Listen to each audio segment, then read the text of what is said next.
అబ్బో నిన్ను నీ అవగారింటి బొమ్మ నేను అంటలేనే. ఇప్పుడు మా చెల్లి అవగారి లేది మనది కదా, మరి నీ అవగారి లేది. అది మరి మా చెల్లి ఎక్కడికి రావాలి? ఈడికి.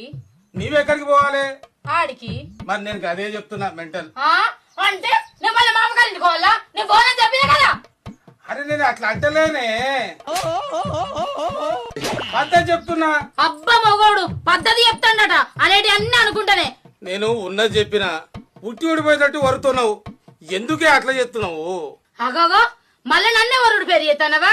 ఇదంతా నువ్వు ఏమంటే అంటే నా నోరు బయట వేసేదా? నువ్వు సగం ఉన్నాక నా నోరు ఎందుకు బయటకు వస్తుంది? సరేనే, మా చెల్లెని మా బావను రమ్మంట మన దావత్కి. అట్లనే మీ తమ్మునికి నీకు ఫోన్ చేసి చెప్పు.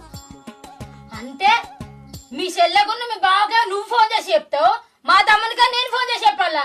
అంటే మాకు ఫోన్ చేసి కూడా సాత కదా. అమ్మ మహాతల్లి, సరే ఫోన్ చేసి మీ తమ్మునికి రమ్మని నేను చెప్తలే, సరేనా? ఇగో మా సరే, కానీ ఇంట్లో ఒక్క రూపాయి కూడా లేదు. అందరిని పిలిచిన తర్వాత అందరి ముంగడు ఇజ్జతమానం పోతుంది. ఎవరన్నా పోయి పైసలు అడగరాపో. ఊరిని అక్క మొన్ననేగా అదేనికి 5,000 తెచ్చి ఇచ్చింది, అప్పుడే మింగినావా అనే? మొన్న 5,000 ఇచ్చినా అంటాను. పండగ లేకుంటేంది? పండగకి నేను 2 చీరలు కొన్నా, పట్టు చీరలు.